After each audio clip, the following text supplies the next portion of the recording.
আসসালামু আলাইকুম ওরহমতুল্লাহি ওয়াবারাকাতুহু। দিনী আমল ইউটিউব চ্যানেলের দিনী ভাই বোনেরা, আমি আশা করি আল্লাহ তাআলার অশেষ রহমতে আপনারা ভালো আছেন, সুস্থ আছেন। আলহামদুলিল্লাহ আলহামদুলিল্লাহ। আজ আমি আলোচনা করব, আপনারা প্রতিদিন এশার নামাজ আদায় করার পরে যদি একটি ছোট্ট দোয়া 3 বার পড়েন, আল্লাহ তাআলা আপনার জীবনের সকল গুনাহ মাফ করে দেবেন ইনশাআল্লাহ। আপনার পরিবার সংসারে গায়েবী রিজিক দান করবেন। আপনাদের জন্য আজকের এই ভিডিওটি অত্যন্ত গুরুত্বপূর্ণ একটি ভিডিও। দুনিয়াতে বেঁচে থাকতে হলে আপনাদের রিজিকে বরকত অত্যন্ত প্রয়োজন এবং হালাল রিজিক প্রয়োজন। এবং আপনার জীবনের যত গুনাহ আছে সেই গুনাহ যদি মাফ করে দেন আল্লাহ রাব্বুল আলামিন, তাহলে কঠিন কিয়ামতের দিন মুসিবতের সময় আপনি খুব সহজেই আমাদের কাঙ্ক্ষিত জান্নাতে যেতে পারবেন ইনশাআল্লাহ। তাই গুরুত্বপূর্ণ ভিডিওটি মনোযোগ সহকারে প্রত্যেক এশার নামাজের পরে যতদিন বেঁচে থাকবেন ততদিন আমলটি করবেন, এই উদ্দেশ্যে বা একটি সহি নিয়তে ভিডিওটি সম্পূর্ণ দেখার অনুরোধ করছি। 5 ওয়াক্ত নামাজ আদায়ের পরই বেশ কিছু দোয়া দরুদের মাধ্যমে আমল করা হয়। ঠিক তেমনই এশার নামাজেরও পরও এর ব্যতিক্রম নয়।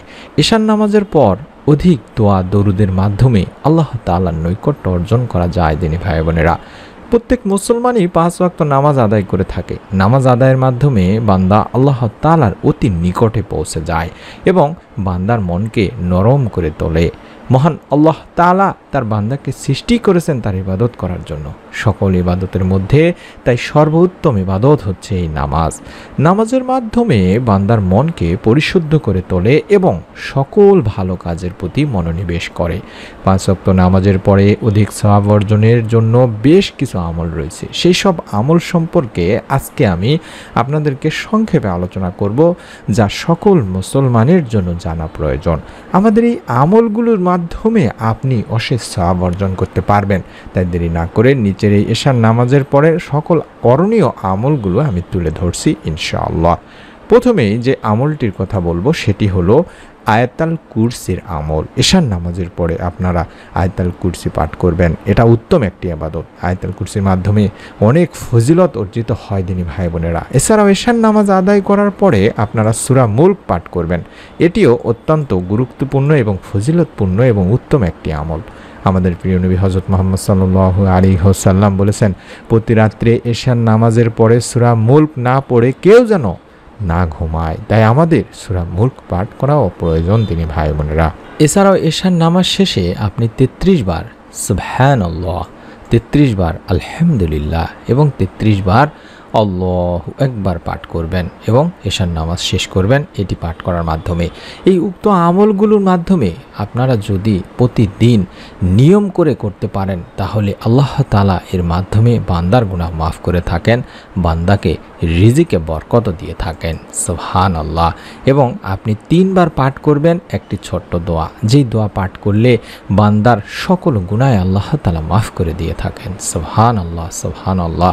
আমরা শয়তানের প্ররোচনায় পড়ে আল্লাহ তাআলার অবাধ্যতায় লিপ্ত হই, গুনাহ করে ফেলি। কিন্তু গুনাহ হয়ে গেলে একজন মুসলমানের প্রথম কাজই হলো আপনার তওবা করা। আর তওবা মানেই হলো গুনাহ থেকে প্রত্যাবর্তন করে আল্লাহ তাআলারই কাছে ফিরে আসা।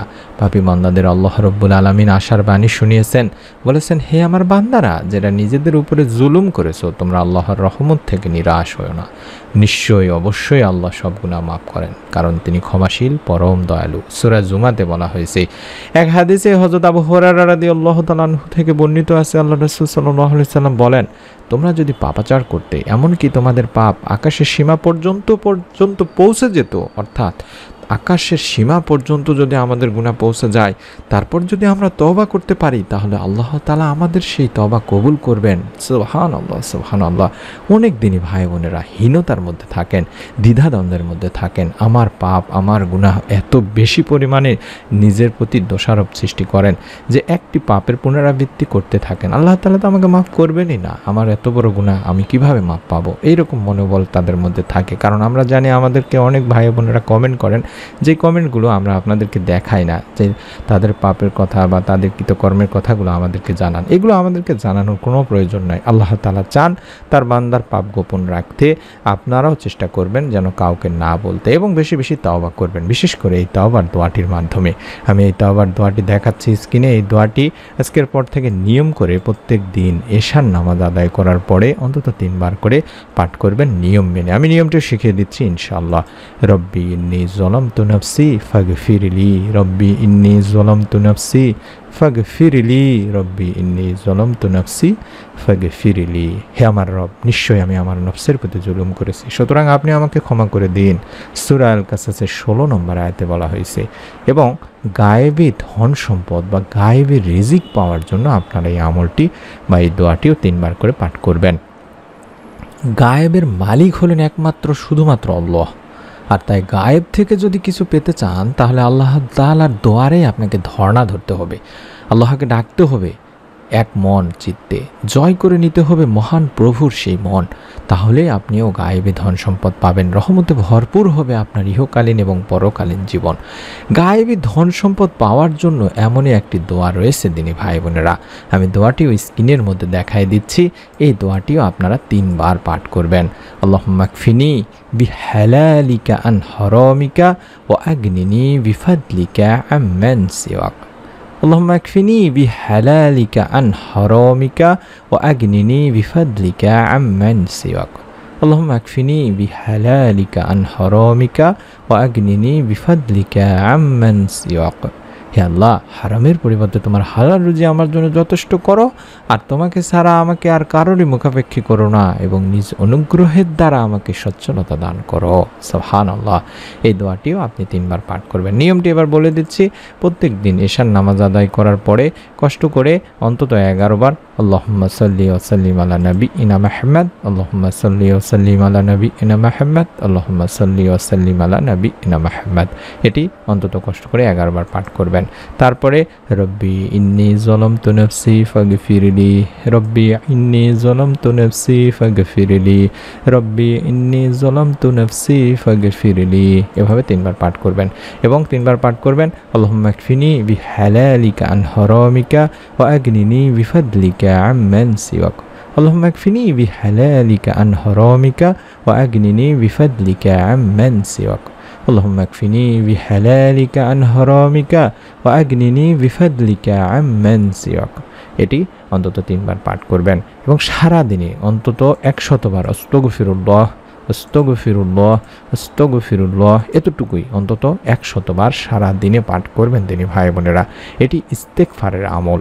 ইস্তেগফারের এতটাই ফজিলত হযরত আব্দুল্লাহ ইবনে আব্বাস রাদিয়াল্লাহু তাআলা আনহু বর্ণনা করেছেন।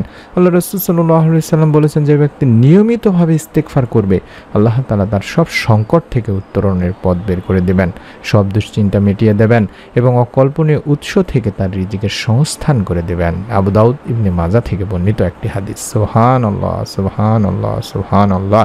তাই আমি অনুরোধ করছি, আপনারা প্রত্যেক রাতে ঘুমাতে যাওয়ার আগে কিংবা এশার নামাজের পরে দরুদ ও ইস্তেগফার পাঠপূর্বক এই আমলটি অবশ্যই করবেন, নিয়ত করে ফেলুন। ভিডিওটিতে লাইক দিয়ে কমেন্ট সেকশনে অন্তত আমিন লেখার মাধ্যমে, যাতে করে আল্লাহ রাব্বুল আলামিন আপনার নিয়তের উসিলায় আপনার আমলটিকে কবুল করে নেন। পরবর্তী নতুন আমলের ভিডিও এবং আমাদের দ্বিতীয় চ্যানেলের ভিডিওগুলো দেখার অনুরোধ করছি। ইউটিউবে সার্চ করলে পেয়ে যাবেন, অত্যন্ত গুরুত্বপূর্ণ ভিডিওগুলো দিয়ে থাকে এই সমস্ত চ্যানেলগুলোতে। আমি চ্যানেলগুলোর নাম দেখাচ্ছি, কষ্ট করে সার্চ করুন, ইনশাআল্লাহ পেয়ে যাবেন। প্রত্যেকটি ভিডিও ইনশাআল্লাহ আপনারা অনেক গুরুত্ব সহকারে যদি দেখেন, অত্যন্ত গুরুত্বপূর্ণ তথ্যই দেওয়া আছে ইনশাআল্লাহ। প্রত্যেকটি নতুন আমলের ভিডিওগুলো আমি আশা করি আমার দিনী ভাই বোনেরা অবশ্যই ইউটিউবে সার্চ করে চ্যানেলগুলোর নাম সার্চ করে দেখবেন। এই চ্যানেলের প্রত্যেকটি ভিডিও যাতে করে আপনি আপনার মোবাইলে পেয়ে যান, দেখতে পান, তার জন্য অবশ্যই চ্যানেলটি সাবস্ক্রাইব করে বেল বাটনটি অন করে রেখে দিন। সকলে ভালো থাকুন, সুস্থ থাকুন। আমরা আল্লাহ তাআলার কাছে দোয়া করি, যারা নিয়ত করেছেন আমলটি করার, আল্লাহ তাআলা যাতে নিয়তের ওসিলায় তাদের মনে নেক আশা পূরণ করে দেন, গুনাহ মাফ করেন, রিজিকে বরকত দান করেন। আমিন। আসসালামু আলাইকুম ওয়া রাহমাতুল্লাহি ওয়া বারাকাতুহু।